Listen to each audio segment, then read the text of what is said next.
অনেকেই ভাবেন কি যে ইফতারিতে যখন খেতে বসেন আসলে খুব দ্রুত খান এবং অনেক খাওয়া হয়ে যায়। পরে খাওয়ার পরে কিন্তু উনি প্রত্যেকেই বলেন যে বেশি খাওয়া হয়ে গেছে, একটু বেশি হয়ে গেছে, একটু ভালো লাগছে না, একটু বিশ্রাম করি। হার্ট অ্যাটাক থেকে বাঁচবো কিভাবে? রিং পড়ায় তো বাঁচানো যাবে না, না। ওপেন হার্ট সার্জারি করে বাঁচানো যাবে না। আমার যদি খাদ্য অভ্যাস থাকে, ও হার্ট অ্যাটাক করবেই এবং আমি মারা যাবই। তো বাঁচার পথ একটাই আছে, আমরা আজকে যদি পরিবর্তনটা করতে পারি, একটা ইচ্ছা শক্তি আমাদেরকে এই আমাদের বাঁচাই দিবে। অনেকেই ভাবেন কি যে ইফতারিতে যখন খেতে বসেন আসলে খুব দ্রুত খান এবং অনেক খাওয়া হয়ে যায়।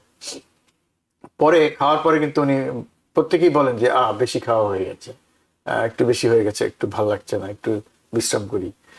তো এরকম একটা কথা কিন্তু মানে বেশিরভাগ মানুষই কিন্তু বলে, কিন্তু তারা কিন্তু কেউ কখনো দেখে না যে কম খেয়ে কোনো একটা দিন ইফতারিতে আমি আজকে কম খেয়ে দেখি কেমন লাগে। আমার যেটা অনুভূতি আমি আপনাকে যদি বলি যে শেয়ার করি যদি, যে কম খেয়ে আমি দেখেছি ইফতারিতে কম খেয়ে যে আসলে ইফতার পরবর্তী বাকি সময়টা এবং সারাটাই খুব ভালো কাটে এবং এক ধরনের স্বস্তিতে কাটে। মনে হয় আমি একটা স্বাভাবিক অন্যান্য দিন যেমন ছিলাম তেমনই। আপনার কি মনে হয়?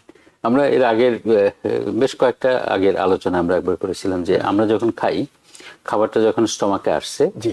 আমাদের তখন হাঙ্গার সেন্টারটা অ্যাক্টিভ, ও আরো খাবার চাচ্ছে। আমি সারাদিন খাইনি, আমার খাবার চেয়ে যাচ্ছে। আমি যখন খাচ্ছি, ওইটা যদি আমি আগেই পরিমাণটা ফিক্সড করে ফেলি যে এর আমি বেশি খাবো। এটুক খাবো, আমরা যে প্লেটটা ভর্তি করে আমরা রোজার ইফতারি করব, আমরা আধা ঘন্টা আগে থেকে প্লেটটা সাজাই থাকছি যে এত কম, 3টা আইটেম না, আমি আরো 3টা অ্যাড করবো। আরো 3টার পরে আবার দেখা যাচ্ছে পাশের থেকে ফ্রেন্ড একজন আসছে, ও আরো 2টা প্যাকেট নিয়ে আসছে, আচ্ছা ওর প্যাকেট থেকে আরো 2টা, তো পুরো ভর্তি হয়ে যাচ্ছে। আমরা যখন খাওয়া একবার শুরু করে দিচ্ছি, আমার হাঙ্গার সেন্টার কিন্তু আর বন্ধ হতে যাচ্ছে না। আমরা ওই দিন আলোচনায় বলছি যে স্টমাক থেকে সিগন্যাল ব্রেনে যেতে টেক্স হাফ অ্যান আওয়ার। আমরা যদি খাবারটাকে পরিমিত করে আগে থেকে আমরা আলাদা করে ফেলি যে আমি এটুক খাবো এবং অন্য খাবারটা সরাই রাখি আমার কাছে থেকে, সরাই রেখে আমরা যদি ওখানে পানি রাখি, যে পিওর ওয়াটার। যে আরেকটা আলোচনা আমরা মিস করেছি যে যেটা যে ওই খাওয়ার সময় আমরা শরবত খাচ্ছি, ওর মধ্যে চিনি থাকে, যে এটা ডায়াবেটিস পেশেন্টের জন্য পয়জন। তো চিনিটাও কিন্তু আমরা ক্ষতি করে দিচ্ছি। কিংবা ওই যে আরো সব বাজারে যে সিরাপগুলো পাওয়া যায়, কোন কেমিক্যাল দিচ্ছে আমরা জানি না, ওটাও আমাদের সমস্যা করছে। তা আমরা যদি অল্প পরিমাণ খেয়ে, আপনি যেটা বললেন, অল্প পরিমাণ খেয়ে আমরা নামাজে চলে যাই, নামাজটা পড়তে পড়তে কিন্তু এটা 15 মিনিট চলে যায়, আর 10টা মিনিট গেলেই কিন্তু আর ইচ্ছা করে না যে না যথেষ্ট হয়ে গেছে। আমি মানে ফিল করতে থাকি যে না আমার খাওয়ার দরকার নেই, আমি ফুল। এটাই মনে হয় যে আমার দরকার মনে হয় মানে এটাই, মানে একটু সময় দিতে হবে আমার মস্তিষ্ককে যে আমি যে ফুল হলাম, এই অনুভূতিটা আমার খাওয়া শেষ হয়েছে, এই অনুভূতিটার জন্য আমাকে একটু অপেক্ষা করতে হবে। তা না হলে দেখা যাবে যে আমার হাঙ্গার সেন্টার অ্যাক্টিভ থাকতে থাকতে যে আমি খেতেই থাকি, তাহলে আমি আসলে অনেক বেশি খেয়ে ফেলবো। সারাদিন না খেয়ে থাকার পরে আমাদের সবারই কিন্তু ইফতারিটা কেনার সামর্থ্য রয়ে গেছে এখানে প্রায় সবারই। আমার মনে হয় না যে কেউ ইফতারি কিনছেন, এবং ইফতারি কেনার পরে আমরা পুরো ডিশটা নিয়ে এবং প্লেটটা নিয়ে আমরা ওই কাছাকাছি রেখে দিচ্ছি। খেতে ভালো লাগছে তো মনে হচ্ছে যে ওটা আরেকটা খাই, আচ্ছা একটা পেঁয়াজি খাইছি, একটা বেগুনি খাই, হ্যাঁ, তারপরে একটা পাকোড়া খাই, একটু হালিম খাই, এই একটু একটু করতে করতেই অনেক হয়। আচ্ছা এই যে ভাজা পোড়ার কথা বলছিলাম না, যে আমরা তো অন্য সময় এগুলো খাচ্ছি না, তো রোজার সময় তো অনেকগুলো ভাজা পোড়া খাচ্ছি। তা আপনার কি সাজেশন? তো ধরেন আমরা তো বাংলাদেশি হিসাবে আমরা মানে এটা একটা আমাদের কি বলবো যে ঠিক জেনেটিক কিনা জানি না, যে আমরা এই খাবারগুলোর প্রতি এক ধরনের আকর্ষণ বোধ করি এবং আমরা এগুলো খেয়ে মজা পাই।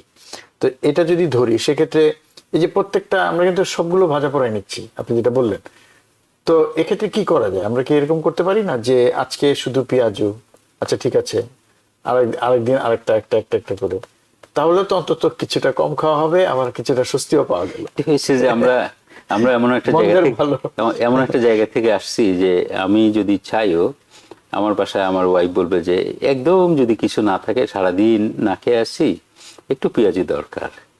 তো ঠিক আছে, আমরা 10টা এরকম ভাজা জিনিস না খেয়ে, আপনি খুব ভালো বলেছেন যে আমরা একটা খেলাম।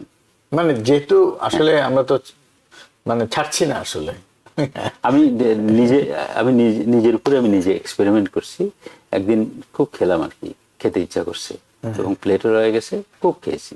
খাওয়ার পরে নামাজটা পড়লাম, নামাজের পরে আর ভালো লাগে না, অনেকক্ষণ খুব অস্বস্তিতে ছিলাম। পরের দিনে আমি এবং আমার ওয়াইফ বললাম ঠিক আছে আজকে আমরা ফ্রুটস এবং সালাদ তৈরি করি। এবং সালাদের উপরে আমরা কি করলাম, যে সালাদের উপরে একটু অলিভ অয়েল একটু ছিটাই দিলাম। অলিভ অয়েলে কি পাচ্ছি আমরা, ওমেগা 3 পাচ্ছি। সালাদের মধ্যে আমরা গ্রিনস নিয়েছি, ব্লুবেরি, স্ট্রবেরি, শসা, গাজর, এগুলো সব দিয়েছি, সব কালারফুল, অ্যান্টি অক্সিডেন্ট। যে আমরা এত আলোচনা করছি যে হার্ট অ্যাটাক থেকে বাঁচবো কিভাবে, রিং পড়ায় তো বাঁচানো যাবে না, ওপেন হার্ট সার্জারি করে বাঁচানো যাবে না। আমার যদি খাদ্য অভ্যাস থাকে ও হার্ট অ্যাটাক করবেই এবং আমি মারা যাবই। তো বাঁচার পথ একটাই আছে, আমরা আজকে যদি পরিবর্তনটা করতে পারি, একটা ইচ্ছা শক্তি আমাদেরকে আমাদের বাঁচাই দিবে।